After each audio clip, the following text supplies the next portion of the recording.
Boa noite a todos, a todas e a todes. Eu sou Ângela Lopes, eu sou transfeminista, transativista. Eu faço parte da bancada Mulheres Visíveis, juntamente com Sara Bononi e Cláudia Alves. Hoje nós vamos debater empreendedorismo periférico. E a minha convidada é Jaqueline Gomes de Jesus, uma grande amiga de militância, de luta. A Jaqueline Gomes de Jesus, ela é professora de psicologia do Instituto Federal do Rio de Janeiro, doutora em psicologia social do trabalho e das organizações pela Universidade de Brasília, com pós-doutorado pela Escola Superior de Ciências Sociais da Fundação Getúlio Vargas, pesquisadora líder do ODARA, Grupo Interdisciplinar de Pesquisa em Cultura, Identidade e Diversidade, CNPq, coordenadora do Núcleo de Diversidade Nodivas, Marielle Franco. Eu quero agradecer a presença da Jaqueline Gomes de Jesus, dizer que é uma honra e um prazer tê-la aqui conosco na cidade de São Carlos, nos ajudando a aprofundar esse debate sobre empreendedorismo periférico. E eu já começo a lançar algumas provocações. Esse debate, ele me atravessa, porque eu sou uma mulher da periferia e eu vivo a realidade prioritariamente das mulheres e das pessoas negras da periferia, e entendo a urgência desse debate e a urgência de pensar políticas de resgate da autonomia financeira, prioritariamente dessas mulheres e da população negra. E urgente por quê? Nós estamos diante de reformas previdenciárias, reformas trabalhistas, desmonte do sistema de seguridade social, precarização do trabalho, uma crise econômica, um autoritarismo econômico e tudo isso somado a uma crise sanitária que é a pandemia.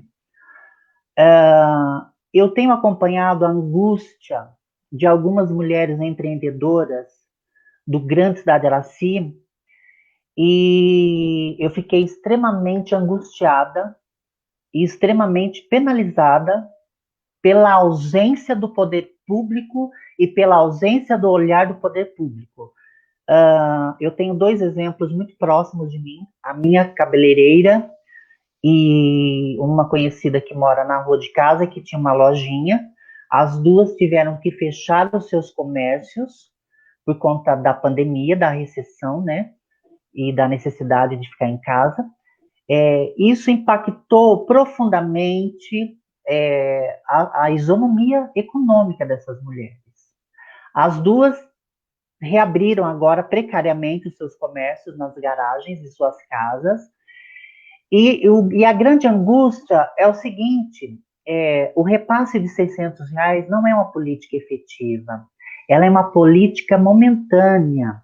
É necessário pensar em política efetiva do resgate econômico dessa população periférica, especialmente no âmbito da economia. É preciso fazer um debate qualificado, e uma das provocações também é desromantizar a ideia de empreendedorismo. Quando nós empreendedorismo periférico, nós não estamos falando de empreendedorismo de classe média e startup. Nós não estamos falando desse empreendedorismo. Nós estamos falando de empreendedorismo atravessado pela informalidade e que assim são penalizadas pelo poder público que exige a formalização da sua atividade e que não oferece e não compreende a realidade social, econômica dessa população em estado de periferia. Portanto, o nosso debate ele vai pensar essas vertentes. É preciso pensar no histórico da informalidade. Por isso que eu digo que o empreendedorismo é um tema muito recente, muito moderno, mas quando a gente fala de empreendedorismo na periferia, essa tem sido uma realidade desde muito tempo. Porque o empreendedorismo na periferia é a possibilidade de existir, é a possibilidade de resistir. E esse existir e resistir, ele atravessa o sujeito que é tirado do centro econômico, da mesma forma que o sujeito é tirado do meio social, porque a periferia é marcada pela população preta, negra, por corpos abjetos, por corpos considerados não possíveis de serem incluídos socialmente, então eles são jogados para as margens, e nas margens eles precisam desenvolver mecanismos de subsistência. Portanto, é preciso compreender todos esses processos quando a gente fala de empreendedorismo. Para não ficar enfadonha e roubar o espaço de debate da minha convidada, eu quero apresentar a vocês que não conhecem a Sara Bononi. Esse mandato é Sara Bononi e Mulheres Visíveis, e a ideia é exatamente essa: dar visibilidade a mulheridades e a todas as possibilidades de mulher no centro do debate e protagonizando suas falas. Eu quero que a Sala se apresente e fale aquilo que ela tiver vontade de falar. Boa noite a todas e todos e todes. Obrigada, Jaqueline, pelo seu sim, pela sua presença. Tenho certeza que vai ser uma noite com essa abertura da Ângela, ou seja, com esse direcionamento. Acho que vai ser uma noite de falas potentes e necessárias. Eu sou conhecida na cidade como advogada, né?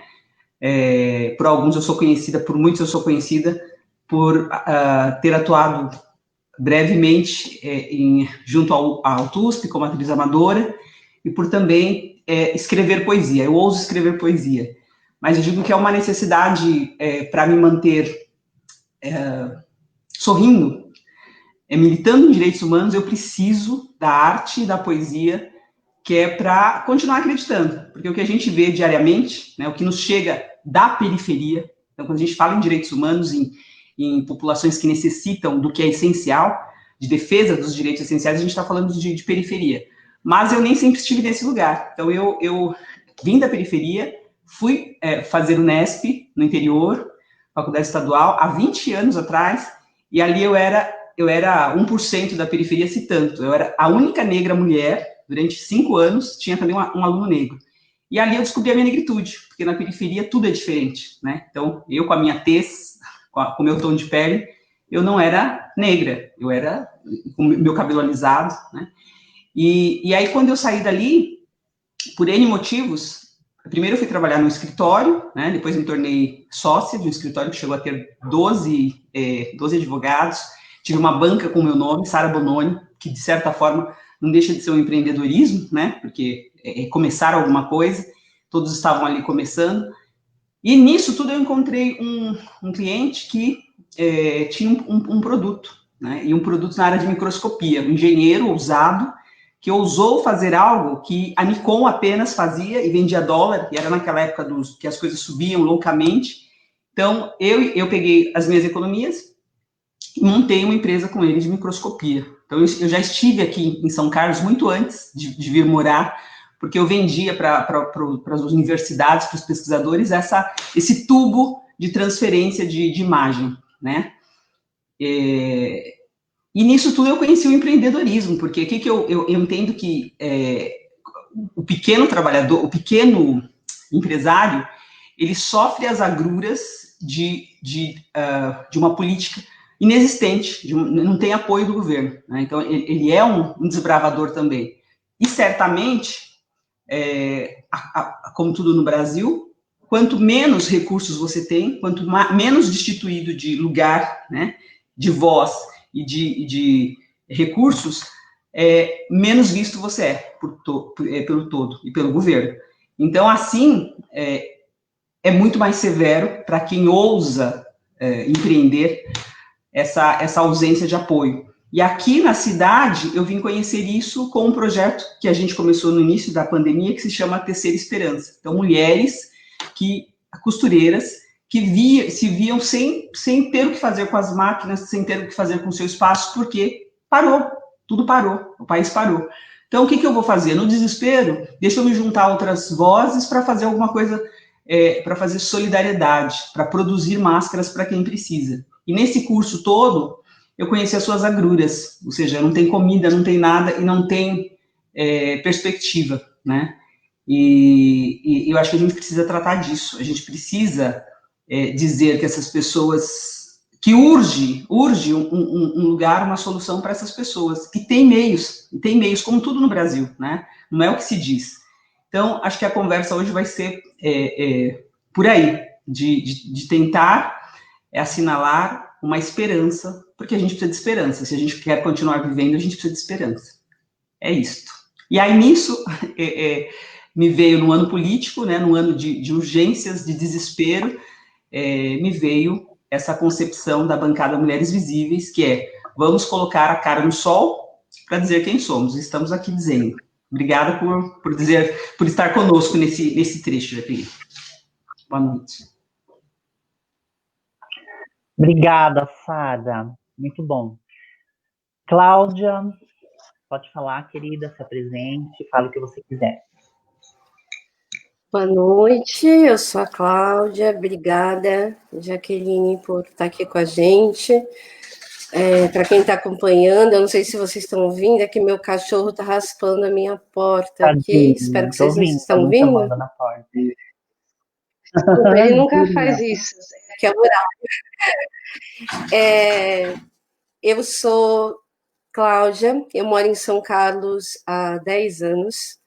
Eu vim para o interior por uma questão muito simples. São Paulo, eu fiz um concurso público e consegui uma vaga na Universidade de São Paulo, no Teatro da Universidade de São Paulo, para atuar na minha área de especialização, né? Eu fiz graduação, mestrado e agora eu estou no meio disso tudo, terminando o meu doutorado em pedagogia do teatro, que é uma área bem específica e, enfim. Mas a minha atuação na cidade é no campo da formação de grupos e de espectadores, então de criar, né, a Sara fez uma referência ao Teatro da USP, que é onde eu atuo há 10 anos, mas como Sara e como Ângela, eu me reconheço e sempre vou me reconhecer como periférica, porque eu venho de São Paulo. Eu nasci e cresci num bairro chamado Jardim São Jorge, na região de Pedreira, muito perto de Diadema, uma área de extrema pobreza em São Paulo. Sou de uma família de migrantes, né? Minha mãe nordestina, meu pai do interior de São Paulo, caipira. O meu pai que começou a trabalhar aos 8 anos de idade como pintor de carros, e a minha mãe, que era auxiliar de um único médico da cidade, no sertão da Bahia, e que veio para São Paulo com a sua família para fazer tudo aquilo que o trabalhador explorado faz, que é costurar, que é lavar, que é limpar. Então, eu venho de uma família de trabalhadores com subemprego. Eu faço parte da primeira geração da minha família que entra numa universidade pública. Com um esforço muito maior do que seria necessário se, na época que eu estudei, tivéssemos políticas públicas de inclusão, como conseguimos verificar em algumas gestões passadas, né? Teriam me ajudado muito e teria evitado muito sofrimento dentro da minha família. Meus pais foram primeiros moradores desse bairro, saíram da Zona Norte, foram para a Zona Sul, e lá eles abriram um comércio, um bazar, construíram, meu pai construiu com as próprias mãos, não estudou engenharia, ele estudou até o 4º ano do ensino fundamental, ele não sabia nada de arquitetura e engenharia, mas como a maioria dos brasileiros pobres, construiu a sua casa aos finais de semana, e lá ele tinha um pequeno negócio, um bazar, onde ele e a minha mãe, e por conta desse empreendimento, né, essa palavra tão moderna, que contém tantas coisas dentro, que a gente vai discutir depois da fala da Jaqueline, foi assim que nós fomos criados, né, dentro dessa perspectiva, assim como muitos dos meus colegas de infância, seus pais tinham seus pequenos negócios num bairro de periferia e assim nos sustentaram. Espaços, territórios e bairros onde o poder público se fez ausente todo o tempo. Então, eu falo disso muito, porque às vezes as pessoas dizem, nossa, mas você já está na universidade, agora você já está terminando doutorado, você agora é classe média, você agora está num lugar de privilégio. Que triste, né? Porque, assim, para chegar até aqui foi muito difícil. E eu acho que a luta é que as coisas podiam ser mais fáceis para todas as pessoas se o Estado fizesse o seu papel, né? Que não faz. Então, eu estou bem animada com esse debate, com a presença da Jaqueline, com a proposta da Ângela, com a introdução da Ângela e da Sara, porque eu acho que nós três não nos juntamos à toa, né?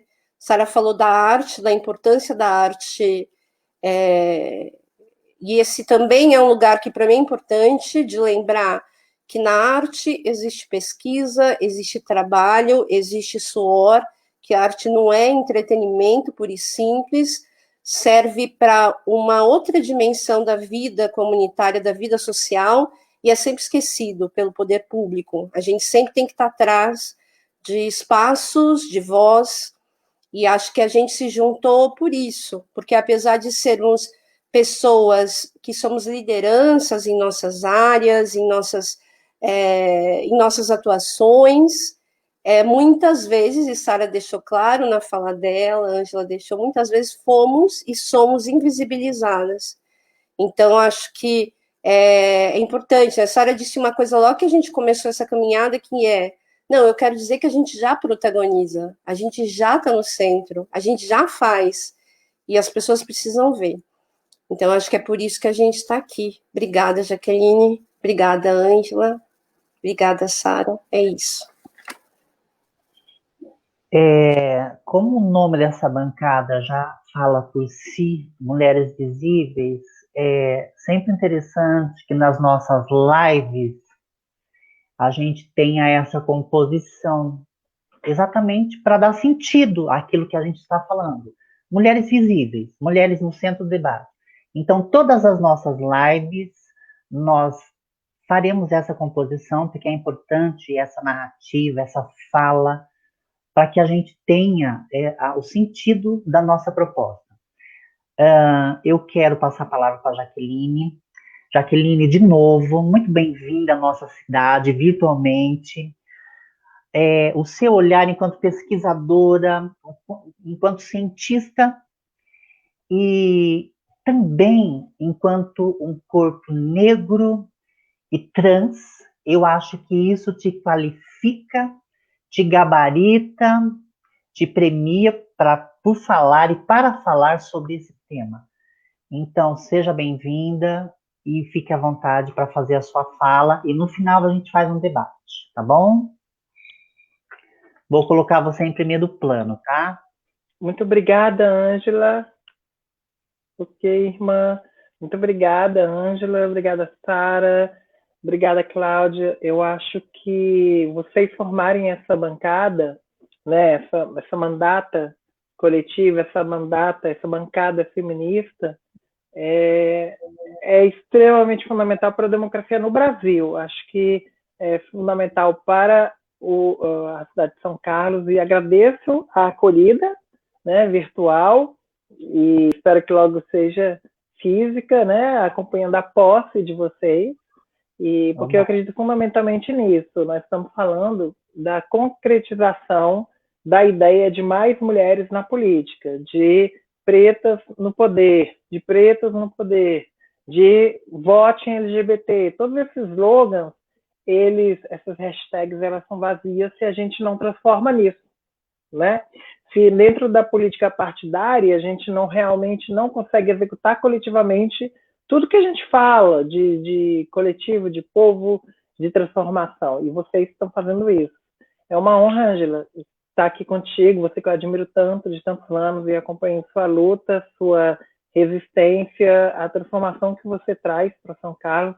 Uma alegria muito grande de conhecer, Sara, né, e de estar acompanhando você junto com Ângela e Cláudia, vocês estarem formando esse trio, né, essa tríade, em nome de tudo que vocês trouxeram.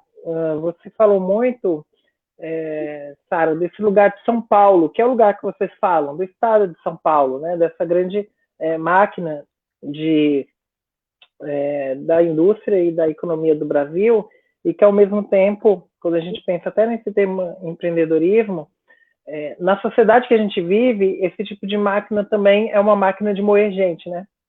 É bom lembrar que nós vivemos neste país, que foi o país que mais lucrou com o tráfico transatlântico de escravos no mundo.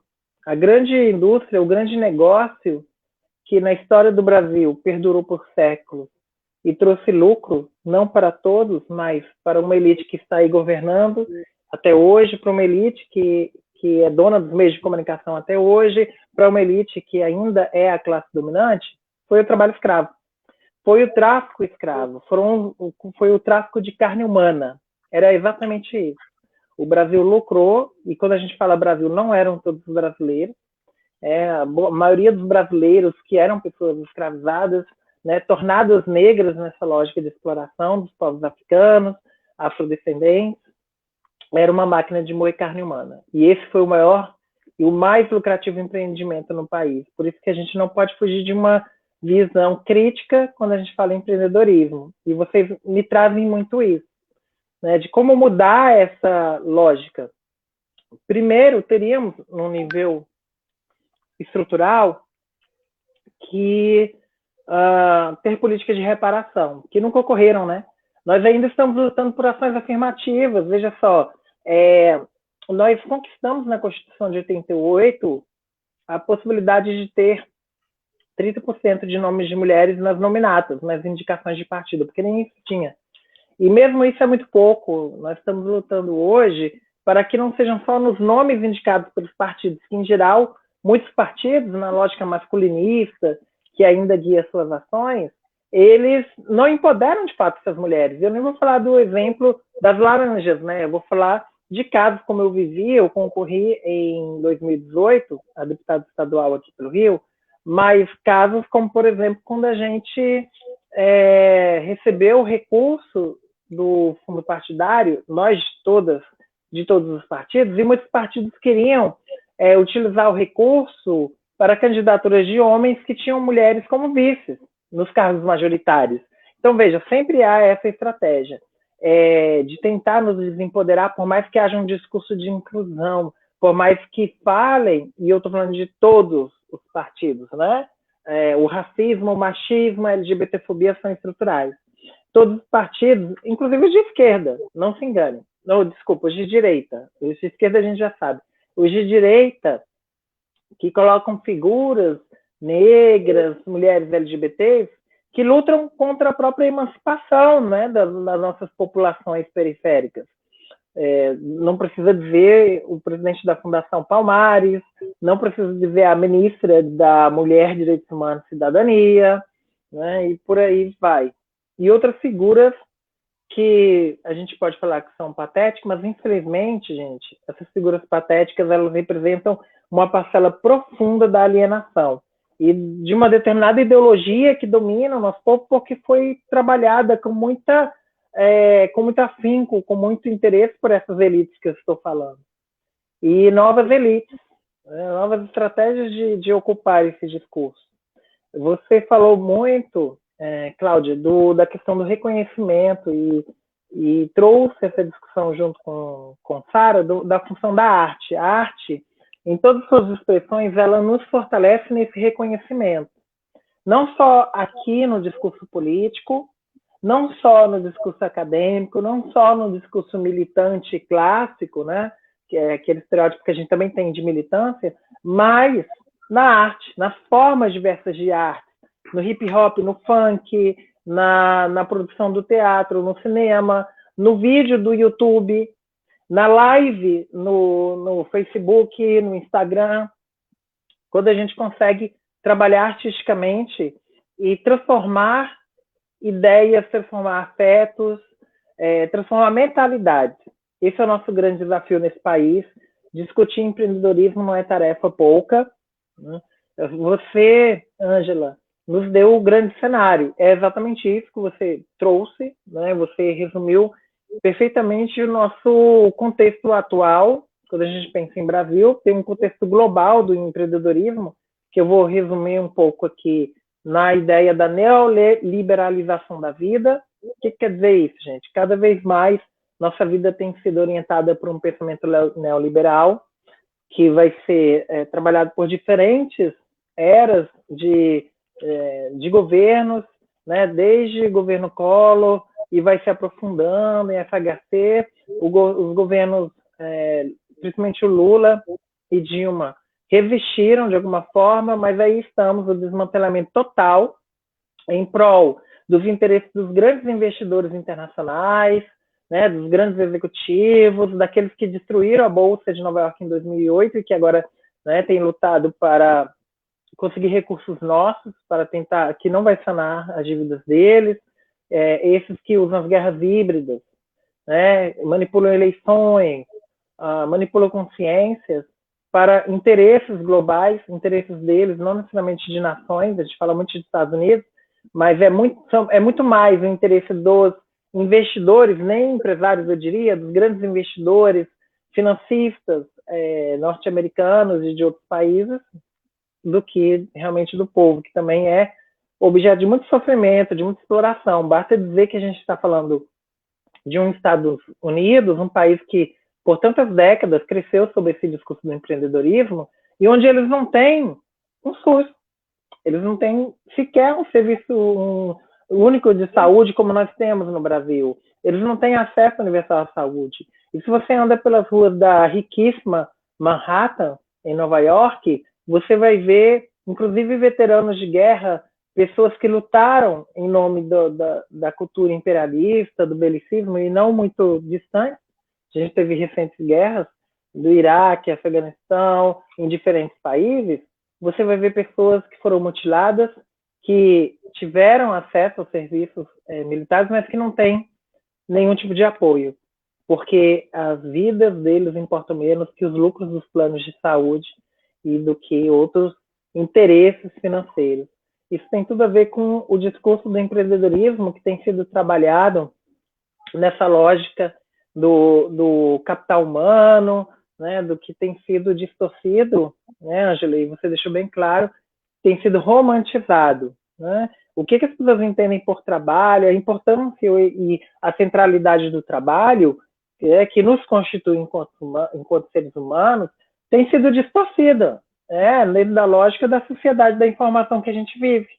Cada vez mais um discurso de empreendedorismo, um discurso da liderança ideal, em que o sonho dos jovens é ser aquele executivo executivo yuppie, ser aquele executivo, aquela executiva, aquele CEO, que fica horas e horas dentro da empresa, não sei produzindo o quê, mas que mostra que tem um grande desempenho, né, e que está presente.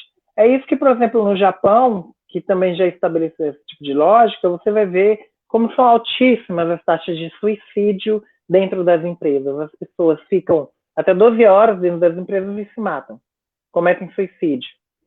Isso no Japão, isso vocês vão ver na França, dados que são seguidos, que são investigados. Esse é o exemplo do empreendedorismo que querem vender no nosso contexto para o maior lucro dos investidores, para o Brasil. Só que no Brasil é outra balada, né? A gente tem muitas particularidades e uma delas é o impacto que isso tem, principalmente em nós, os corpos periféricos, que somos a maioria desse país. Nós somos muito dominados, como eu falei, por essa ideologia da elite brasileira, da classe dominante, que teve que ser bem eficaz, e foi, para dominar as mentalidades, porque senão era exterminada. De fato, lembrem que nós somos a maioria, né? A população negra é mais da metade dos brasileiros, mulheres somos mais da metade, e se não fosse isso, esse controle por meio da educação, por meio dos meios de comunicação, por meio do controle do transporte público, por meio do controle sobre as nossas habitações, por meio do controle sobre o acesso à educação, nós não estaríamos nesse contexto. E não à toa, por mais que possa haver limitações, não à toa que os avanços que nós conquistamos, por exemplo, nos governos Lula e Dilma, principalmente no governo Lula, na era Lula, eles causaram tanto horror a essa elite e aos investidores, né? Se tentou barrar de alguma forma o avanço dessa lógica. O governo Lula, ele apoiou fortemente a economia solidária, apoiou fortemente a organização das cooperativas, que eram e ainda são uma resposta, uma saída a isso tudo que nós estamos observando, uma auto-organização das comunidades da periferia. E isso incomodou demais, de forma que nós vimos o caminho do impeachment da presidenta Dilma, nós vimos todo aquele contexto que iria parir esse ser que é tosco, mas não é burro, né, que é o presidente atual desse desgoverno. O paridouro vai estar ali, e o neoliberalismo, os capitalistas, eles vão criar um meio de campo para a eleição do Bolsonaro.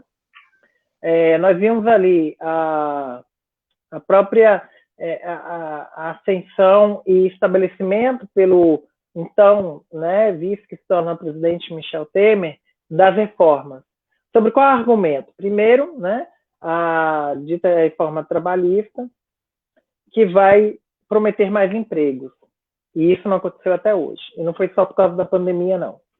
Nós vimos depois a aprovação, veja, o Congresso apoiou tudo isso. Então, aqueles parlamentares eleitos lá, eles concordam inteiramente com esse discurso. Mas não só porque concordam intelectualmente, né, gente? É bom lembrar que as campanhas têm custos, o sistema político brasileiro envolve muita corrupção, né, muitos interesses que depois têm que ser pagos, e são essas pessoas, não só os empresários latifundiários que usam seus recursos próprios, mas também aqueles que são financiados pelo grande capital, pelos banqueiros, pelos interesses vigentes, que são eleitos e ficam lá. Nós vimos pessoas de esquerda que representam exatamente isso. Não preciso nem citar nomes aqui, como eles representam esses interesses. Então, essas reformas vão avançar com o aval do Congresso, né, sob ainda aquela onda terrível, né, desse golpe sofrido pela presidenta Dilma, obviamente sexista, machista, e nem preciso lembrar as imagens que ainda me passam na mente, chocam, né, que foram utilizadas contra a presidenta, não vou nem retomar aqui, e vai se aprofundar com a criação, com o fortalecimento dessa figura para a presidência, Jair Bolsonaro, que ao longo de décadas foi eleito e reeleito, e eu falo aqui desde o Rio de Janeiro, para quem não sabe, né, foi eleito e reeleito pelo povo do Rio de Janeiro, com esse discurso que ele sempre trouxe, nenhuma novidade, gente, por mais de 20 anos, ele foi eleito e reeleito deputado defendendo esse discurso, que o elegeu como presidente. Então, a grande diferença foi realmente o financiamento do capital, do grande capital, né, dos milicianos que já apoiavam ele, e ele apoia, já homenageou ele, os filhos dele homenagearam os milicianos aqui, exportaram milicianos para o resto do Brasil. Eu não sei a situação aí em São Paulo, mas para mim ficou muito evidente a articulação miliciana no estado do Ceará e na Bahia. Nós vimos a execução do miliciano Adriano, que foi um dos responsáveis pelo assassinato da Marielle, né, da execução da Marielle Franco, queima de arquivo na Bahia, e vimos no Ceará, com relação à greve que foi observada ano passado, este ano, desculpa, a greve dos policiais e as influências ali com relação à milícia. E não só isso. O grande capital encontrou, junto aos milicianos, um caminho para o alcance do poder, né, desse grupo que é fortemente, que apoia, que é vizinho, que está no mesmo condomínio do presidente, que matou e que executou Marielle, uma mulher negra, favelada, LGBT, da Maré, periférica, e que conseguiu furar o muro, quebrar a barreira que separava ela, uma mulher como ela, do nosso povo, da Câmara de Vereadores do Rio, né, e que tantas vezes tentaram interrompê-la, só conseguiram interrompê-la na bala, para ver o nível da incapacidade intelectual dessas pessoas, né? Então, essas reformas vão avançar fortemente. O Rio de Janeiro, ele é o laboratório disso tudo, né? Quando vamos ter, inclusive, a eleição do Bispo Crivella, né, sobrinho do Edir Macedo, dono da empresa Igreja Universal, que, inclusive, para quem não sabe, foi expulso agora de Angola, né, e domina o Rio de Janeiro. Nós vimos agora um escândalo, o próprio mandato e o processo de eleição do prefeito do Rio, do Bispo Crivella, ele tem sido alvo de um processo de inelegibilidade. Ele ainda concorre porque foi no primeiro processo, primeira fase, primeiro turno, mas ele ainda está concorrendo, mas ele está nesse risco de não ser eleito por desvios do nível de bilhões eu falei, de recursos para a Igreja Universal, enquanto nós vivemos uma pandemia. E aí eu entro nesse contexto da pandemia, que vai chegar ao Brasil, como você bem colocou, Ângela, no pior momento possível, né? No meio desse caos político, social, cultural, né, em que são divulgadas fake news, em que as pessoas acreditam em WhatsApp mais do que em um livro, né, em que e eu digo para vocês, porque tem uma associação que contou isso, em que mais de 1 milhão de brasileiros passam a acreditar que a Terra é plana. Eu falei para vocês um número, que seguem Olavo de Carvalho, que diz que a Pepsi usa fetos na composição do seu refrigerante, de um presidente que defende, junto com Marco Feliciano, que foi eleito presidente da Comissão de Direitos Humanos da Câmara dos Deputados, no Congresso Nacional, né, defende uma existência de um kit gay, de uma ameaça, segundo eles, a pureza das crianças e adolescentes ameaçados por pessoas como nós, professores, sejam os professores das escolinhas, as tias, mas principalmente nós, professores de universidades, de institutos federais, que promovemos balbúrdia, somos vagabundos e temos plantação de maconha, onde nós damos aula, e distribuímos uma madeira de piroca. Esse é um discurso. Quando eu estive ano passado nos Estados Unidos, e para explicar isso para os meus colegas americanos, eles ficaram estupefatos de acreditar que isso acontecia no Brasil, né? O que chega para eles daqui e o que chega para nós de lá é muito recortado, tá, gente? E não à toa, né? Tendo a aliança que existe entre o presidente de lá e o daqui, e a relação de subserviência no caso do nosso presidente, né? Então, ficaram chocados. Inacreditável imaginar tudo que Bolsonaro falou ao longo das suas décadas de trabalho como parlamentar e na campanha e enquanto presidente. E todos ao seu redor. Então, essas pessoas, elas foram eleitas também nessa lógica dentro de um discurso muito particular sobre empreendedorismo. Acreditem, eles falam muito de empreendedorismo. Mas qual é a perspectiva de empreendedorismo deles? Não é a nossa, com certeza. E é extremamente crítica a esses avanços que nós conquistamos no enfrentamento ao neoliberalismo a partir dos governos do governo Lula, principalmente.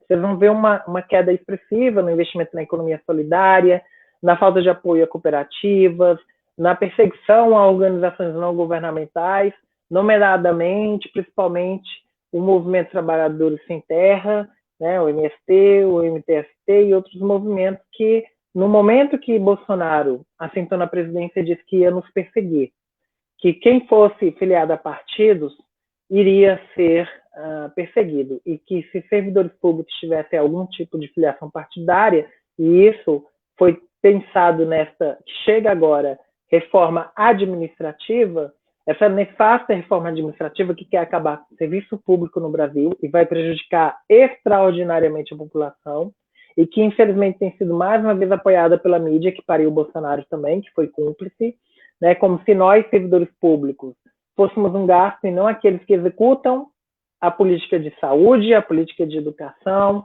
né, em detrimento dos que executam política de segurança pública, que esses são valorizados, desde que saiam, né, do modelo de segurança pública de enfrentamento, e não segurança pública cidadã. Mas qual é o modelo de empreendedorismo deles? Eu vou falar para vocês, a partir da minha experiência prática. Como eu falei, em 2018, eu fui candidata, e na época, né, ao cargo de deputado estadual pelo Rio de Janeiro, e eu participei de um debate com um senhor, um rapaz, que se chama Rodrigo Amorim. Ele sentou ao meu lado. Era um debate sobre empreendedorismo. Nós fizemos na UFRJ, convite de alunos da UFRJ, que eu fui descobrir depois, que é um grupo de alunos da UFRJ que são de direita, conservadores, que apoiam a privatização, mas que, curiosamente, estão cursando uma universidade pública de forma gratuita. Mas tudo bem, vamos lá. E nesse debate, enquanto eu defendia isso que eu estou falando para vocês, que eu expliquei que o governo Lula tirou uma Argentina inteira da miséria do Brasil. Hoje, nós temos no Brasil, com o governo Bolsonaro, e não é só por causa da Covid, porque temos como comparar internacionalmente, o Brasil teve o pior desempenho na geração de empregos, na proteção aos trabalhadores do mundo. O Brasil, ano que vem, já tem a previsão de menor desempenho de desenvolvimento econômico do mundo. Quando eu estava nesse debate, eu trouxe essa perspectiva toda que eu falei para vocês. Lembrei desse ponto muito importante, que o governo Lula tirou uma Argentina inteira da miséria, que agora voltou à miséria com esse governo, e que esse era o grande modelo de pensar o empreendedorismo, os investimentos. E aí o que aconteceu? Ele riu na minha cara. Ele, inclusive, poucos dias depois, se não me lembro no dia seguinte, ele, junto com o governador, que agora está sofrendo impeachment aqui no Rio, né, o Wilson Witzel, e um outro parlamentar, o Daniel Silveira, que foi eleito também, os três foram eleitos por votação expressiva. Eles quebraram a placa da Marielle, ficaram bem conhecidos por isso, festejando, comemorando. Foram eles que quebraram a placa da Marielle. Então, na véspera, eu estava falando com um cara que quebrou a placa da minha amiga, representando a vida da minha amiga Marielle Franco, né? Que, para quem não sabe, eu fui homenageada pela Marielle Franco.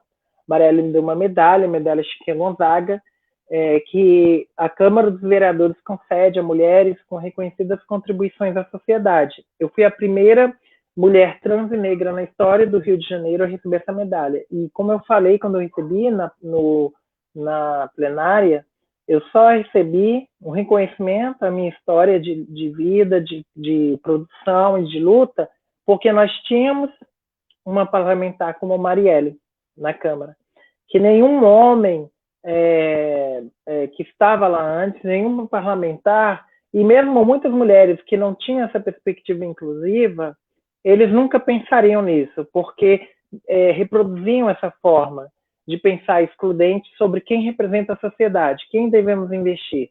Né? E geralmente, como vocês conhecem bem, quem acompanha a política do Rio, os noticiários, sabe quem é que recebe medalhas, geralmente, né? Quem recebe homenagens. Basta falar dos milicianos e dos fundamentalistas. Bem, então ele riu, e o modelo que ele defende era um modelo que não houvesse mais o Estado, porque, segundo ele, o Estado só consome, né, só atrapalha os empreendedores, aqueles que dão emprego, segundo ele, para os trabalhadores, que são os empregadores. Eu acho até engraçado, porque ele concorria ao cargo de deputado estadual, mas falava mal do Estado. Então, é que nem o estudante da universidade pública que reclama da universidade pública, mas está lá dentro. E a pessoa reclama que existe um governo, que existe vários cargos para regular a sociedade e estimular o avanço das pessoas mais precarizadas, que não vão ser beneficiadas pelo mercado, mas quer concorrer a deputado. Então, vejam só como funciona a ideologia, como muita gente caiu nesse golpe, nessa conversa. Já por princípio, gente, não precisava nem ir muito a fundo. Mas é isso. E eu me lembro também que ele riu quando eu falei que, principalmente aqui no Rio de Janeiro, a gente precisava de uma política de segurança pública cidadã, e não de enfrentamento. porque ele entende, na perspectiva dele que ele trouxe, que é da natureza da polícia o enfrentamento, e que realmente tem que entrar em favela, e como falou Wilson Witzel, que foi eleito governador e que agora, como eu falei, está sofrendo impeachment, tem que dar tiro na cabecinha. Foi isso que o governador eleito, que está sofrendo impeachment, falou. E apareceu segurando o rifle, apontando para a favela, comemorou o assassinato, né, de um sujeito na ponte Rio-Niterói, mas como ele só caiu porque ele ousou, né, ameaçar o interesse da família Bolsonaro com relação à presidência da República, e por isso pagou muito caro. Vejam, ele não caiu porque pelo absurdo de tudo que ele colocou e pelas questões que ele trouxe, que ele defendia, mas pelo enfrentamento com esses grupos de extrema-direita, fundamentalistas, milicianos, que estão no poder. Então, eles não vão investir no empreendedorismo periférico, não vão investir, e, na verdade, tem desinvestido em nós. É fundamental lembrar que o Ministério da Economia, que está colocado hoje, é quem, de fato, define as políticas públicas no Brasil. Não temos mais nenhum ministério no Brasil, tá, gente? O resto eu digo até finistério, né? São finistérios subsidiários ao Ministério da Economia, cujo sinistro tenta implantar com algum grau de incompetência o projeto neoliberal, a custo das vidas. Não é à toa que ele falou que deveria se taxar até os livros, porque o livro não é coisa para a população pobre, né? O pobre não pode ler. Ele estava mais preocupado em taxar o livro do que, por exemplo, a internet, ou taxar as grandes fortunas, que deveria ser taxado as grandes fortunas, né? Em pensar na taxação dos dividendos, dos investimentos. O interesse é cortar a faixa de isenção do imposto de renda, né, os descontos, tornar mais pobres os pobres, acabar de vez com a classe média, nos transformar todos em devedores do sistema privado, privatizar a educação. Não é à toa que no Ministério que da Deseducação, né, desde que o governo Bolsonaro assumiu, que seria um ministério para estimular esse espírito empreendedor crítico, né, que seria fundamental. Somente pela educação nós, que somos periféricos, podemos ascender. A gente não é herdeiro, a gente não vai receber dinheiro do nada, né? A gente precisa da educação para mudar essa realidade, e obviamente ia ser atacada. Desde que o governo Bolsonaro assumiu, nós não temos ministério. Eu já falei, da educação, veja-se os sinistros que nós já tivemos. Desde o Vélez, que nem sabia falar português, né, até o Weintardes, né, que fugiu para os Estados Unidos, e agora o bispo, que acredita que crianças homossexuais vêm de famílias desequilibradas e que as crianças deveriam ter relações sexuais, né, para saber se gostam ou não de meninos e meninas, atentando totalmente contra o Estatuto da Criança e Adolescente, mostrando uma estupidez profunda, uma ignorância. Ele está sendo alvo de processos, né, de investigações. É isso. Nem preciso falar dos outros ministérios. É extremamente precário o contexto, e nesse sentido, os empreendedores, né, eles têm tentado revestir. Eu sou professora do Campus Belford Roxo. O Campus Belford Roxo fica na Baixada Fluminense, né, aqui no Rio de Janeiro. E a maioria das minhas alunas são mulheres negras, por isso que é um campus muito revolucionário. Nós temos alunas dos 16 aos 70 anos. E essas mulheres negras, em sua maioria, buscam no empreendedorismo uma alternativa, dado que as mulheres negras, principalmente, são aquelas que não são empregáveis, né? As mulheres negras, segundo os dados do IBGE, de décadas, são as que recebem os piores cargos, com menores salários, mesmo quando têm a mesma escolaridade dos homens brancos, dos homens negros, das mulheres brancas. Então, o empreendedorismo, como você bem colocou, Ângela, ele é uma marca das mulheres negras. Das mulheres, mas principalmente, sim, no Brasil, das negras. Eu quero lembrar das negras de ganho, né, as escravas de ganho, que eram colocadas pelas famílias que as escravizavam para vender nas cidades, nas grandes cidades. né, essas que ficaram conhecidas por seus tabuleiros, vendendo seus doces, seus salgados. Muitas compraram a própria forria, trabalhando incansavelmente, e conseguiram mudar suas realidades a partir disso.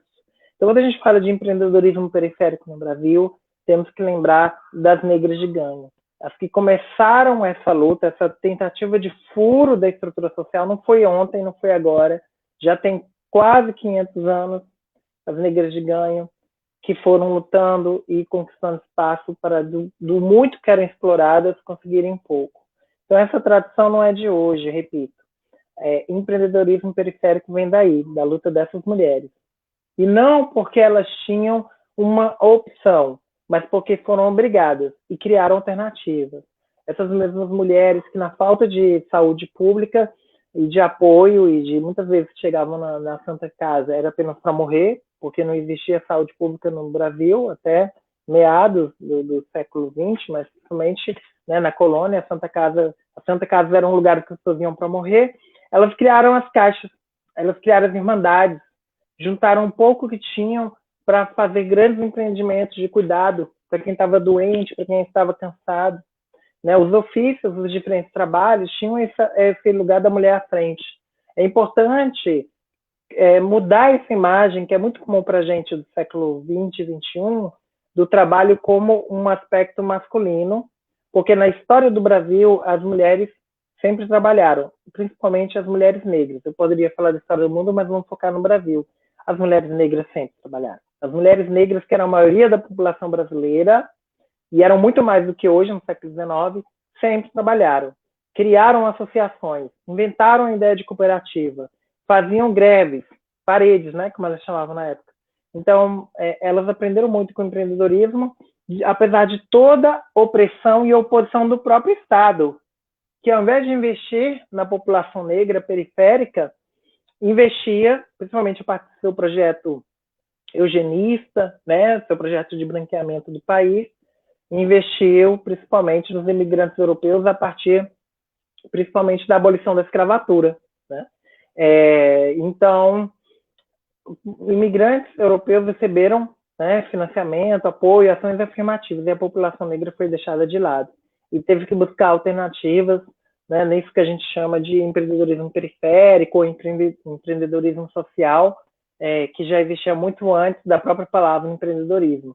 Eram os grandes negócios que eram obrigados pela resistência dessas mulheres, porque também se elas não trabalhassem como outras pessoas negras, a própria lei da época, a lei da vadiagem, prendia ou mandava para os hospícios essas pessoas que não conseguiam trabalho, pessoas negras, e que eram consideradas desocupadas. Muitos hospícios, o grande exemplo é o hospício de Barbacena, em Minas, mas infelizmente aí no interior de São Paulo, vocês têm uma rede muito grande de hospícios, de hospitais psiquiátricos privados que ainda existem, apesar da reforma psiquiátrica. Não é à toa que um dos ministros da saúde e um dos secretários de saúde mental deste governo vem daí, né, secretário de saúde mental, dono de várias redes de hospitais psiquiátricos. Nós lutamos na reforma psiquiátrica contra os hospícios por uma saúde mental que se dê na comunidade, no centro de atendimento psicossocial, e não, por exemplo, nas comunidades terapêuticas, que utilizam recursos do Estado para financiamento dos interesses de igrejas, de particulares. Né? Foi esse o destino dessas muitas mulheres. O Estado brasileiro, muito tempo, foi contra o empreendedorismo periférico, né? E impediu o nosso avanço nesse sentido. Nós chegamos agora, no século XXI, com tantos dilemas, né? com tantos desafios de como enfrentar esse contexto do capitalismo, né, na sociedade da informação, onde eu sempre brinco, onde que a gente mais tem é informação e o que a gente menos tem é conhecimento. De vez em quando eu chamo sociedade do conhecimento, mas não é preciso, porque o que a gente menos tem é conhecimento, a gente tem muita informação. Agora, que essa informação seja útil é outra história. E nós estamos inundados de propósito com esse tanto de informação, porque isso também permite que quem exerce o poder do fluxo de informação também nos controle. Nós chegamos nesse momento da internet, muitos negócios virtuais se acentuam, Nesse capitalismo financeiro, a internet é um mecanismo fundamental de transformação do capital, de controle, né, sobre o trabalho. Eu vi principalmente alguns atores que eu estava olhando, os focos principais neste capitalismo financeirizado que nós vivemos hoje, ele tem principalmente na internet, no mercado imobiliário e no extrativismo primário, os seus grandes investimentos. Quer dizer, um lugar como o Brasil, em que boa parte da população está na internet, que está destruindo a Amazônia, o Pantanal, o Cerrado, todos os nossos biomas, em nome de um agronegócio que não vai agregar conhecimento e que não emprega e não distribui o capital. É importante lembrar que as grandes fazendas de soja, né, e de algodão e outros insumos básicos, elas não têm lá, como era antigamente, centenas ou milhares de boias frias trabalhando. É no máximo 2 colheitadeiras dirigidas por uma pessoa. Tá? Então, o agronegócio não beneficia, como o governo fala, a todos. Ele concentra mais ainda a renda. E também é um negócio de baixo capital intelectual. Né? Quando a gente pensa, talvez, nas colheitadeiras, mas, de resto, nossas florestas que poderiam dar uma base farmacêutica fantástica, uma base de genética, engenharia maravilhosa, que nós poderíamos estar formando milhares de pessoas na indústria farmacêutica, na saúde, para trabalhar as nossas plantas, os nossos animais, pensar em alternativas de vida para o mundo, ainda mais que estamos numa pandemia, estão sendo destruídas. Né? Nós estamos destruindo o nosso principal capital ambiental em nome de soja para vender para comerem na China, em outros países, para sermos apenas o silo do mundo, né? E não produtores de conhecimento. A internet, como eu falei, e o mercado imobiliário. Eu achei muito interessante, eu vi poucos debates sobre esse fenômeno na pandemia com relação ao mercado imobiliário. Houve pouca mudança nos custos, de fato, com relação aos aluguéis, quando a gente esperava que talvez houvesse uma mudança maior, porque nesse contexto nós estamos vendo muitas mortes, né? E, uma mudança de perspectiva das pessoas com relação à moradia. Só que não, os proprietários os inquilinos, os proprietários dos imóveis continuam lucrando, mantêm essa lógica, né? E tem um grande desafio aí para a gente pensar. O bioextrativismo também, para a gente pensar o desafio, e isso é um desafio para os empreendedores, né? Como popularizar, por exemplo, o mercado de produtos orgânicos, o mercado de produtos veganos. Como popularizar? Como empreender de forma que não seja mais um nicho simplesmente para esses, né, que tem esse mercado também dentro do bioextrativismo, na perspectiva do capital, entende? Tem um grande desafio para nós. Entre as minhas alunas, eu tenho empreendedores que se formaram com a capacitação, que já empreendiam, mas que tiveram aprimorado essa reflexão e experiência, como Gisele Bartar, que hoje é dona da marca Clichê Acessórios, faz acessórios. Temos outras alunas do curso de artesanato, temos o único curso gratuito em moda e o único curso gratuito em artesanato do estado do Rio de Janeiro. Pensar o artesanato para além do estereótipo que é colocado, isso também é empreendedorismo. Né? Temos alunos do campo da fotografia, das artes, da moda, que estão atuando, que inclusive alguns já foram para São Paulo, né, que estão principalmente aqui no Rio pensando isso tudo. E uma coisa que eu falo para eles, que eu sempre falo, a marca você tem que trabalhar a sua identidade, porque em geral as pessoas chegam com uma ideia, para eu ir encerrando aqui minha fala, com uma ideia de que eu vou copiar o que é feito na loja Louis Vuitton. Aí eu estou deixando bem genérico para vocês entenderem. Só que aí a gente fala, mas por que como você acha que a pessoa que compra na loja Louis Vuitton vai comprar de você se ela já compra na loja Louis Vuitton? Você tem que ter a sua marca e desenvolver a partir da sua realidade. Porque, em geral, as pessoas também evitam por outra questão, que é a discriminação. Como a gente trabalha a discriminação? Isso é um grande desafio para os empreendedores periféricos. Como que a gente produzisse na periferia fosse algo, ou a partir do nosso olhar periférico, a gente não precisa estar necessariamente na periferia, essa é uma discussão também, fosse menos valioso, porque faz parte desse ideário, né, social. São as imagens que aparecem na televisão, são as imagens que são reproduzidas nas revistas, e a gente tem que mudar essas imagens, né, imagens de corpos que são valorizados em detrimento de outros, né, em detrimento de outros corpos. Então, esse é o desafio. Como criar marcas que não sejam apenas aquela visão pasteurizada, né, de um ideário branco, um ideário determinado de homem e mulher, que nem os próprios homens e mulheres brancos, cisgêneros, né, que não são trans, que não são LGBTs, que nem as pessoas ditas cis, hétero, têm, que é um ideário que ninguém tem, né?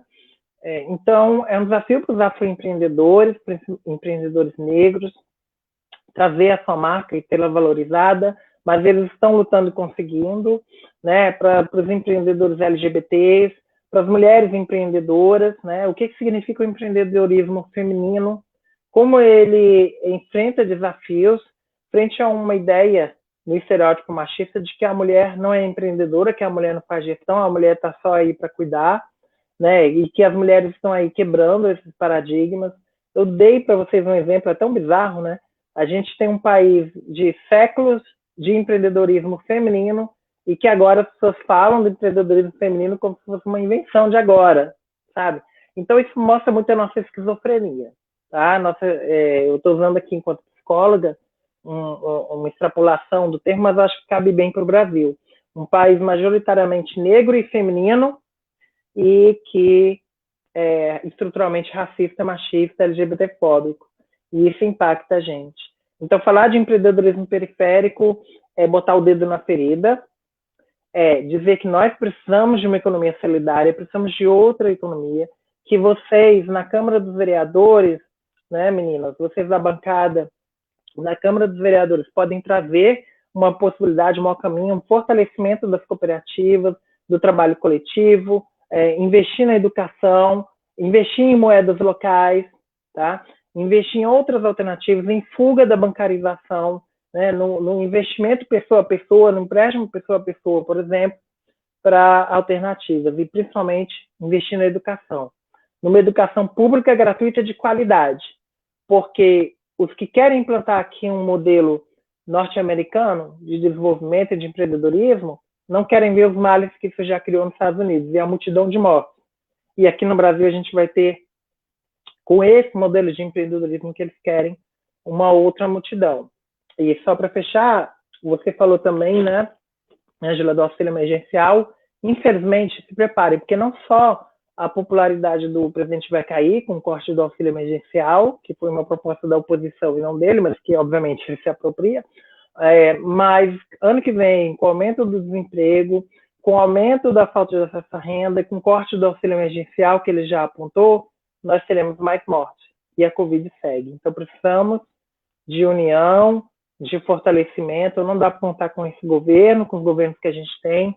Nós contamos com a conscientização das pessoas para colocar outros mandatos, outras bancadas, como das mulheres visíveis, para que, para além de visíveis, nós também sejamos representadas, tenhamos representatividade. É isso, queridos. Um beijo.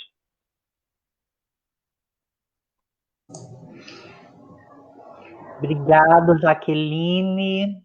A sua fala é sempre incrível, sempre cheia de conteúdo. Você fez um recorte muito necessário. Era exatamente isso que eu pretendia ouvir, era exatamente isso que eu pretendia colocar enquanto provocação. Essa questão de que a fragilidade econômica ela tem esses recortes, né? Essas interseccionalidades. Ela tem cor e gênero. A ONG Oxfam divulgou essa semana um estudo dizendo que o patrimônio dos bilionários cresceu na ordem de 25% durante a pandemia. Ou seja, a gente tem aí uma desproporção que não segue a lógica do momento. Nós vivemos num momento em que os pobres estão cada vez mais pobres, os precarizados cada vez mais precários, E no outro contraponto, nós temos bilionários cada vez mais enriquecidos. Então, existe uma inversão da lógica das coisas. E isso é reflexo do desinteresse em gestão pública. Você falou de economia solidária, e nós temos em São Carlos aquilo que eu considero ser uma composição ideal na gestão da política de economia solidária, que eu chamo de tríade de política solidária, que é uma coordenação de política solidária, o Conselho Municipal de Economia Solidária, a Conferência Municipal de Economia Solidária, enquanto órgão participativo e fiscalizador da sociedade civil. Mas é preciso entender como é que esses mecanismos estão pensando o empreendedorismo na base periférica. Como é que essa economia solidária está pensando ações de resgate desse desnivelamento econômico. Nós temos também em São Carlos o Fundo Municipal de Economia Solidária. Então, nós temos um recurso que para subsidiar ações e fomenta a economia solidária, o desenvolvimento de ações. Mas é preciso compreender, e aí o nosso trabalho enquanto bancada, enquanto projeto político para o legislativo, é provocar o executivo para que utilize desses instrumentos institucionais no resgate do empreendimento periférico. Eu citei os 2 exemplos de empreendedoras do Cidade de Araci, que é o bairro em que eu moro. É um bairro de mais de 30 mil habitantes, acho que já passou disso já há muito tempo, pelo último número que eu tive acesso, e é um dos bairros que mais foi impactado nesse momento de pandemia, é um dos bairros que mais sentiu esse retrocesso econômico. E essa política que o governo federal utilizou para dizer que era dele, né, o benefício emergencial, e que agora ele diz que não existe dinheiro, e aí ele tentou fazer uma manobra, né, politiqueira, populista, tirando recursos do pagamento de dívidas públicas e tirando recursos do Fundo da Educação. Ele diz isso numa entrevista, e que ia manter o programa de transferência de renda através de ele ia dar um outro nome, e que os recursos para esse repasse de transferência seriam tirados de uma linha que prevê o pagamento de dívidas e dos recursos direcionados à educação básica. Então, quer dizer, você tira de um santo, né, com perdão da analogia, para dar para outro. Isso é sem sentido. E trazendo para a nossa realidade do município, nós, enquanto projeto, a gente tem esse olhar, porque é um olhar necessário. A nossa visão enquanto projeto é pensar na base, e essa perspectiva do crescimento dos bilionários deixa evidente para nós que não existe interesse político, não existem iniciativas políticas pensadas para o resgate da fragilidade e da exclusão dessa população. Parece que existe uma intencionalidade em querer que essas pessoas permaneçam nas suas fragilidades econômicas, porque sem autonomia econômica não existe empoderamento, não existe estímulo. Hoje a Cláudia me lembrou que é o dia da saúde mental, e esse debate ele vem, né, Jaqueline, num momento bem profícuo e necessário, porque como que a gente mantém a saúde mental nesse cenário? Como é que a periferia mantém a saúde mental diante dessa perspectiva de fragilidade econômica? Eu gostaria que as pessoas que tivessem alguma pergunta deixassem aqui nos comentários, que a gente vai passar para a Jaqueline e a gente vai tentar responder. Eu não sei se a Sara e a Cláudia têm alguma coisa a complementar no nosso debate. A Cláudia tinha falado antes da nossa live sobre essa questão de saúde mental. Eu não sei se ela quer falar sobre isso. Fique à vontade, Cláudia e Sara. Pode contribuir com a nossa fala. Eu quero sim. Primeiro eu quero agradecer muito a Jaqueline pela clareza, enfim, pela precisão e por ao mesmo tempo de trazer uma coisa, um debate tão qualificado e profundo, conseguir cruzar tantas áreas. Eu fui anotando aqui e falei, meu Deus, quantas coisas ricas aí você colocou para a gente. Eu adoraria comentar aqui muita coisa e debater com você horas, mas vou tentar ser vou tentar ser sintética aí no que eu tenho para falar em relação ao que você trouxe para a gente. Também fiquei prestando atenção nos comentários, aqui o que as pessoas estavam falando. Ângela acabou de dizer, né, sobre o Dia Mundial de Saúde Mental. Hoje também a Ângela lembrou que é o Dia Nacional de Luta contra a Violência à Mulher. Acho que 2 datas importantes, e esse encontro aqui, a gente automaticamente passa por esses assuntos, a Jaqueline passou por esses assuntos. Eu queria pontuar a questão do bem público, das instituições públicas, que está na fala da Jaqueline, né? Eu também sou filha da escola pública, fiz a escola pública a vida toda, né? Se não tivesse universidade pública e se eu não tivesse entrado numa universidade pública, eu não teria dinheiro para fazer uma universidade privada. Eu entrei no mercado de trabalho aos 15 anos e venho de uma família que as minhas 3 irmãs são professoras, como eu, que sou da área de arte, sou atriz e sou professora de teatro. E se aposentaram agora, 30 anos depois, de professoras públicas do ensino fundamental do município de São Paulo. Você falou da Previdência, né? Acabaram de ter um rombo na Previdência do João Dória, no estado de São Paulo, que passou o recolhimento de 11% para 14%. Isso faz muita diferença na vida dessas professoras e professores que se dedicaram a vida inteira, que são a base das instituições públicas mesmo, da educação pública no Brasil, e que hoje estão sofrendo dentro desse monte de reformas que estão acontecendo. Outra coisa, eu só entrei na universidade pública, eu me lembro bem que eu era Fernando Henrique, na época em que eu entrei, em 99. Vera Magalhães, outro dia, fez um Roda Viva convidando o Fernando Henrique. Eu, que sou tão fã do Roda Viva, sempre fui, fiquei me perguntando, né? Você lembrou muito bem do presidente Lula inúmeras vezes. Eu também tenho essa lembrança o tempo todo, porque quem vem da periferia e tem a realidade da pobreza sabe muito bem porque o nome dele não é esquecido. Quem é mulher que vem da pobreza também não sabe porque Dilma não é esquecida.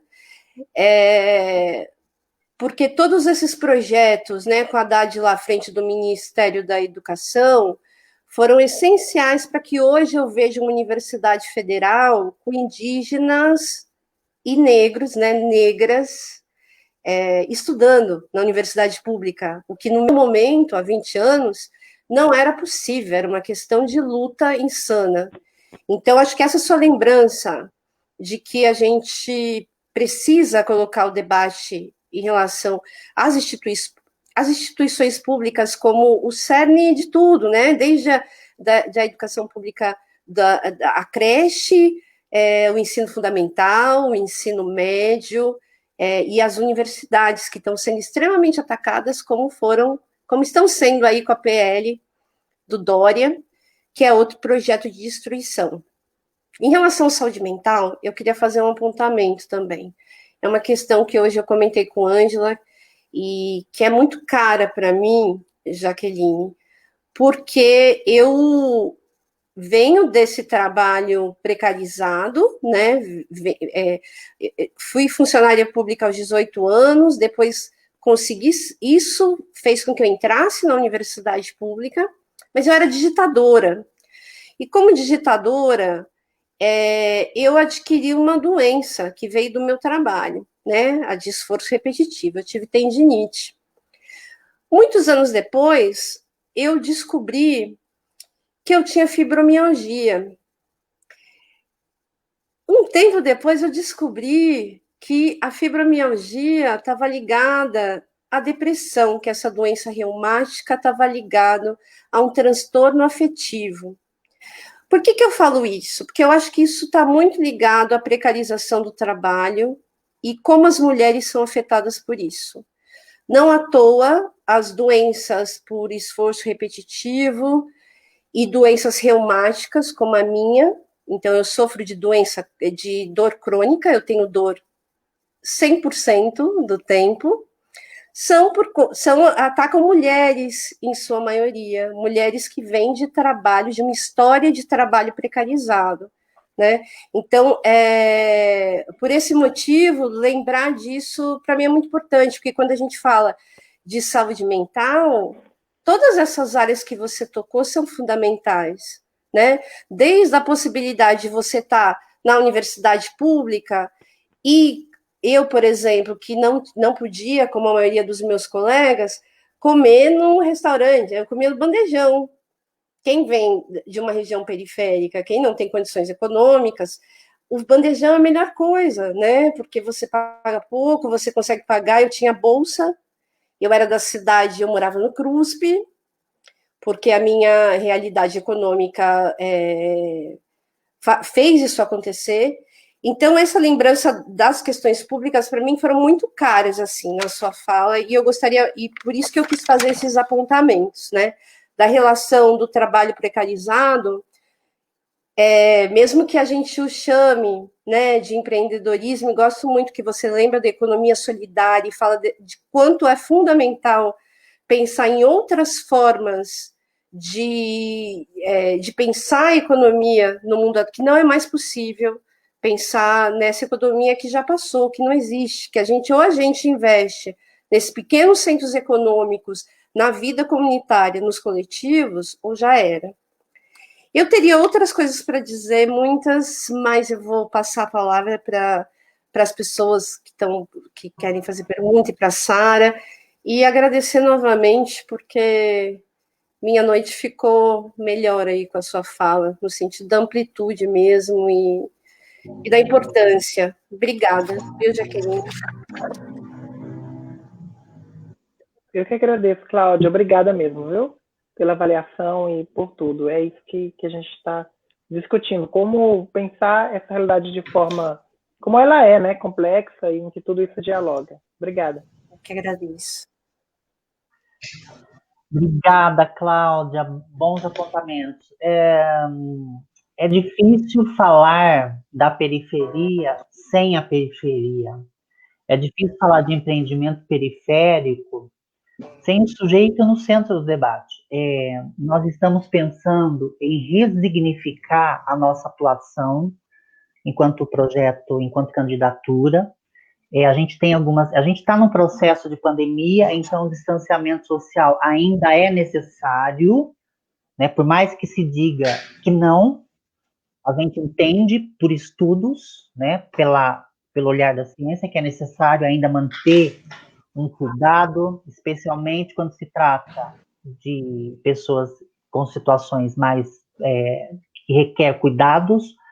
Eu estou feliz porque a minha mãe acompanhou a live e mais uma vizinha dela, inclusive ela fez um comentário ali bem dentro da simplicidade dela.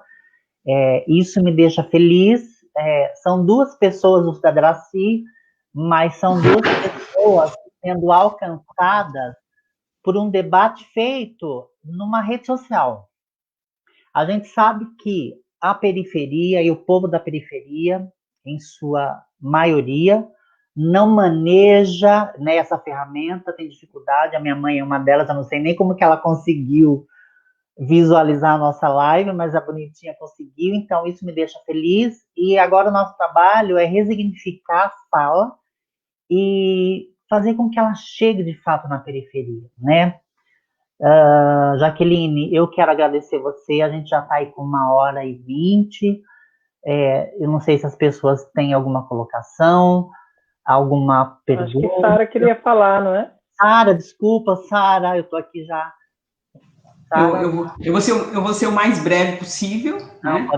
Além de te direcionar todo o meu afeto por essa fala que é salvadora diante desse cenário, né? Uma mulher trans, negra, com essa potência de conhecimento e verborragia importantíssima. Por quê? Porque além de você falar de pontos que a gente pode encontrar aí nos jornais, dessa disposição de você consegue botar luz em coisas que raramente as pessoas colocam.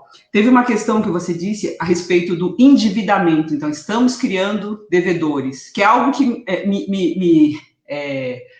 me causa uma sofreguidão há tempos. Por quê? Porque o direito, ele fala, essa é a minha fala corrente, ele fala de quem somos. E fica claro, o direito não só o direito, a norma escrita, mas a forma como ele é aplicado. E quando eu me formei, eu entrei com algumas ações para que aposentados ou pessoas com uma renda considerada baixa, né, até R$3.000, digamos, tivessem retirado, fosse suprimido os descontos, os valores de financiamento descontados na fonte. Então, havia uma jurisprudência que dizia que até 30%, a pessoa só poderia comprometer 30% da renda com financiamentos bancários. Hoje, isso já caiu por terra. Então, outro dia eu falei para uma senhorinha que paga 70% da renda, falei, não, vamos entrar com a ação, tá? Aí sentei para ler jurisprudência, falei, meu Deus do céu. Então, assim, virou uma situação de bancos endeusados, ou seja, a pessoa não tem nem o mínimo da renda assegurada para sobrevivência. Se tiver dívida com o banco, vai ter que pagar, morra de fome. Então, essa é a situação atual. Então, você ter colocado luz nisso é fundamental, porque é isso, as pessoas vão empreender para quê, né? Nem por essencial elas vão ter, ou o trabalhador nem por essencial tem isso garantido. Outra coisa que eu acho importante é que dessas falas todas esdrúxulas que você também colocou luz, que ocorrem aí no Rio, eu vivenciei uma fala que precisa ser potencializada, que é do nosso atual prefeito. Eu trouxe para cá, fiz um evento com o atual presidente presidente da comissão sobre a escravidão da verdade negra no Brasil. Isso existe, gente, isso existe. Foi criada pela OAB em paralelo à Comissão da Verdade. Contudo, como isso foi em meio ao golpe, foi logo um pouquinho antes do golpe, não teve amparo de verbas federais e não veio o corpo. Mas o fato é que o Adame veio aqui num evento lindo, e aí eu marquei para uma conversa com o nosso prefeito, o atual prefeito. E numa mesa ele declarou, diante das falas do presidente, que aqui não havia racismo, que aqui não... bobagem, ele viveu na periferia, e que não havia racismo. Ao que o Adame, né, colocou. Ele falou assim, escuta, nós, desde da entrada até aqui, eu cruzei com uns 10 funcionários, e só uma, do cargo que provavelmente tenha a menor remuneração, era negra. Então, assim, dos 11 funcionários que eu cruzei, apenas... Como é que o senhor justifica isso? Então, enfim, essas falas disparatadas, além de toda a conjuntura, né, isso também nos agride, enquanto pessoas... agride a nossa lucidez, né? Agride a nossa lucidez. E é por isso que a gente precisa de falas potentes como a sua. Então, obrigada. Se eu puder te ouvir de vez em quando, você falando nas suas aulas, por favor, me passe o link, é muito agradável. Obrigada, Sara. Queria falar, você citou um amigo querido, Adame, eu sou integrante da Comissão da Verdade da Escravidão Negra aqui do Rio de Janeiro, e o Adame lembrou mesmo desse episódio. Isso aconteceu mais de uma vez, viu, em diferentes lugares. Então, é até impressionante, né, que exatamente na região, né, no interior de São Paulo, onde a gente vai ver que ocorreu a cena, né, daquele filme, Menino 23, eu recomendo que as pessoas assistam, em que pessoas, né, de uma elite, inclusive era uma elite carioca que tinha terrenos no interior de São Paulo, vão escravizar crianças no interior de São Paulo e não vão dar nomes, por inspiração fascista, cada criança tinha um número. Então, o Menino 23 é um senhor que é entrevistado e a Comissão da Verdade da Escravidão Negra divulgou muito filme para pensar isso. O quanto de racismo está entremeado aí nesse pensar político, nessa nossa luta contra, né, o que a gente herdou, essa herança maldita da escravidão. Então, é isso mesmo.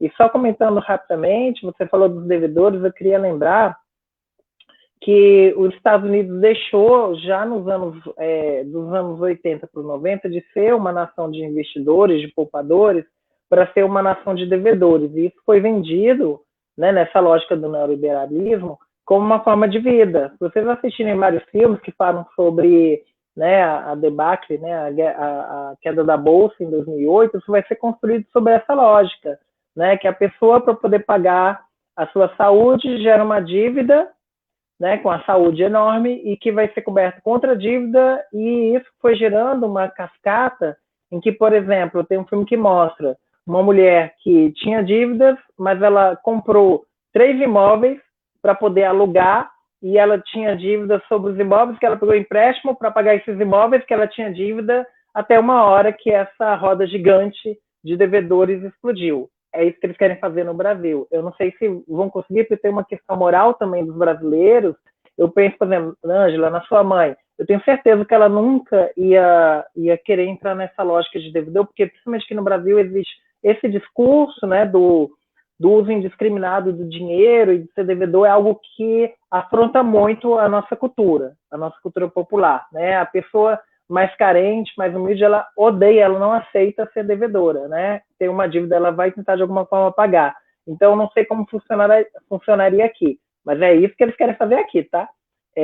Que a gente vire devedores em sequência até quando, não sei quando é que isso tudo explode. Vamos ver como que a gente enfrenta isso. Obrigada, Sara. Obrigada, Jaqueline. Você falou da minha mãe e ela está vivendo uma situação muito dramática, porque o sistema financeiro ele promove um verdadeiro assédio, principalmente para os aposentados. Eles abrem linhas de créditos infinitas, eles criam um assédio, né, vamos dizer assim, e a minha mãe ela recebia mais de R$ 1.300 de benefício e hoje ela recebe R$ 500. Isso que a Sara falou é uma realidade, extrapola aquilo que deveria ser um limite plausível, porque eles usam da fragilidade da pessoa, então é uma irresponsabilidade do sistema financeiro. Mas quando se trata de bancos, não pode esperar muita coisa, né? Então, a Sara apontou isso muito bem, sobre o extrapolamento desse limite de endividamento, isso é uma realidade, e isso tem precarizado ainda mais as famílias brasileiras, especialmente aquelas que vivem às margens. Existe esse assédio, esse chamamento para o endividamento, e aí quando as pessoas estão nesse processo de endividamento, o banco faz o quê? Ele dá um passo atrás. Então, é uma política muito cruel, muito que penaliza. Meninas, Sara, Só uma fala. O banco aumenta o crédito. Aumenta o crédito. Exatamente, para que o banco não gosta que a gente pague, ele quer que a gente tenha dívida. Para ele é muito mais proveitoso. Exatamente. E é interessante que, assim, a minha mãe paga 2 parcelas, e aí o gerente do banco liga: Dona Lisete, a senhora pagou 2 parcelas, então a senhora tem aí, a senhora pode pegar R$ 100.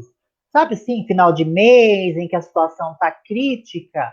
Então, é preciso pôr limite nisso, né? É preciso começar a entender que isso é uma manobra desumana, esse engodo, né? Porque isso é um engodo que eles fazem em torno da fragilidade das pessoas. Meninas, a gente está aí numa hora e 30. A gente teve uma participação relativa, acho que para esse espaço, pelo debate. Nós tivemos aí 32, 30 pessoas. Quero agradecer o apoio de todo mundo. Eu quero agradecer o apoio das outras candidaturas do PSOL. Eu estou muito feliz com essas candidaturas. Nós temos em São Carlos mais 2 bancadas potentes. Nós temos mulheres incríveis, ô Jaqueline, nós temos inclusive 2 mulheres do Grande Cidade Iraci, que é a Ellen e como que é o nome da outra moça? Me fugiu a memória. Então, isso me deixa confortável nesse espaço, né? E aí é muito importante a gente ter essa abertura e a gente ter esse instrumento partidário que nos fortalece. Jaqueline, de novo, muito obrigada por ter aceitado o meu convite. Eu lembro que eu te conheci no Fórum Paulista de Travestis e Transsexuais, teve lá na na LESP, né? Eu lembro que essa atividade na LESP, Sara e Cláudia, causou um grande constrangimento. Eu não lembro o ano. Você lembra o ano, Jaqueline? Eu acho que faz 5 anos. Eu lembro que foi a primeira atividade, né, com esse recorte. A gente não tinha essas candidaturas trans, pretas, que a gente tem hoje, que estão lá, né, fazendo o debate com mais propriedade. E esse Fórum Paulista de Travestis e Transsexuais, um monte de travesti na LESP, aquilo impactou a LESP. Eu lembro que houve resistência, né, Jaqueline, para a realização, porque o fórum levou shows de travestis, etc., com toda aquela cultura que é própria, né, delas, e isso foi muito impactante. E eu lembro que eu te conheci lá, sua fala me impactou bastante, e que bom que vocês pôde estar aqui com a gente. Quero agradecer a Sara, a Cláudia, estamos juntos nesse projeto, cada dia mais se fortalecendo. Está sendo difícil, os percalços, porque fazer um projeto político nessa conjuntura não é fácil, mas a gente vai seguindo. Eu não sei se vocês têm alguma consideração final, mas se não tiver, a gente encerra aqui. Queria convidar todas a conferir meu Instagram. Desculpa, gente. Meu Insta da Jaqueline, quem quiser me acompanhar também no Instagram. No Twitter, o meu contato é Jaqueline Jesus, com J mudo, Jaqueline J SUS. E tem uma página pública no Face da Jaqueline, mas eu fico quase sempre no Instagram, né? No Insta da Jaqueline ou no Twitter, no Jaqueline Jesus. E quero agradecer todas vocês, muito obrigada e parabéns, né? Pensar, você citou a LESP, né, Ângela? E pensar que depois nós teríamos ali ocupando, né? Uma Érica Malunguinho, nós teríamos ali, né, uma bancada com a Erika Hilton, em que hoje tantas estão lutando por essa ocupação. Então, parabéns para vocês todas e contem comigo, tá? Obrigada. Obrigada, Jaqueline, Sara. Obrigada a todo mundo que participou do debate. Cláudia, boa noite a todas e a todos. Um beijo. Encerrando.